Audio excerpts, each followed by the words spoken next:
सुनत हुआ हो। हाँ अरे भैया चलता हमारे लड़की देखे चले के बाटे, तनी चल के देख लेती जा। चलो भैया चले के। चला चला चलो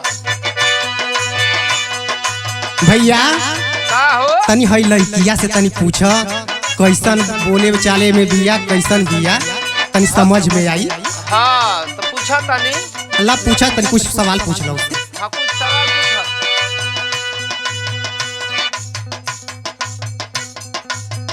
ला बताइए एगो सवाल भैया पूछत हुआ, बता दा तनी। अच्छा दोनों गोड़ फारे बिचवा में डारे,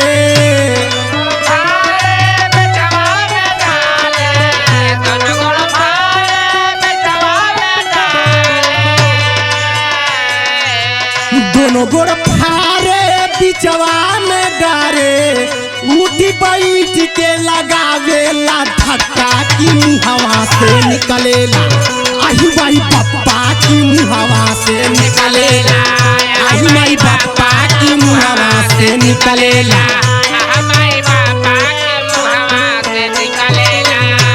बतावा। अच्छा सुनी जा, हम बताओ तनी एकर जवाब। बताओ बतावा बतावा। बसवा के ठारे हेंगवा के डारे, बचवा के पारे हेंगवा के डारे, बचवा के पारे पहुँच गईलू भौजी, पहुँच गईलू।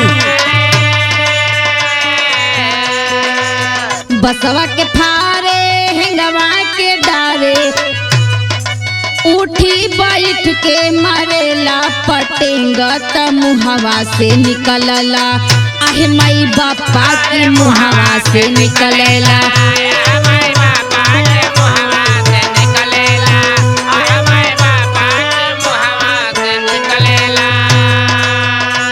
अच्छा तो लड़की ला होशियार लगत बिया भैया। हाँ हो ठीक बा ना। हाँ हाँ एक आगो औरी सवाल पूछला। पूछा तनी। खिचला पे छोट होला का चीज बोला, चला पर छोट होला का चीज बोला, चला पर छोट होला का चीज बोला।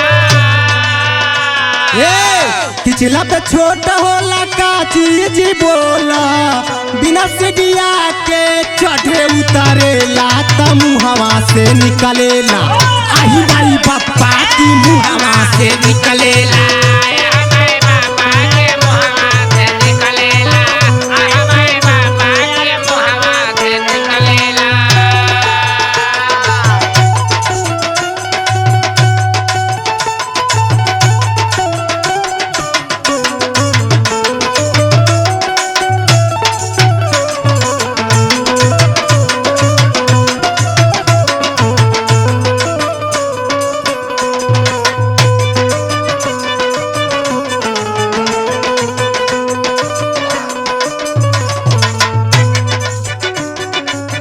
अच्छा सुनी जा, एगो सवाल के जवाब दे देनी, अब आप लोग के दूसरा सवाल बताओ वो जवाब देता नहीं। सुनी जा। सुनावा। खिचला पर छोट हई बिड़ियाई होला, चला पर छोट है बिया होला, चला पर छोट है बिया होला। खिचला पर छोट हई बिड़ियाई होला, खिचला पर छोट हई बिड़ियाई होला, बिना सीढ़िया के चढ़े उतरेला त मुहवा से निकलेला, आहे माई बापा के मुहवा से निकलेला, आए माय बापा के मुहवा से निकलेला, आए माय बापा के मुहवा से निकलेला। एकदम भौजी सही करेक्ट आंसर बतैलू।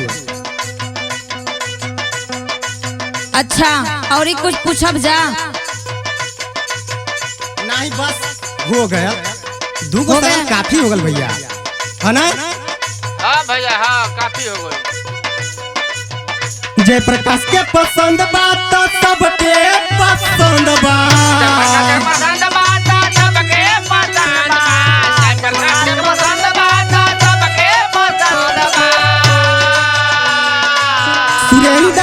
पप्पू दिहे गर्दा उड़ाई त यही लगनिया में डीजे बजवाई, ये ही लगनिया में डीजे बजवाई।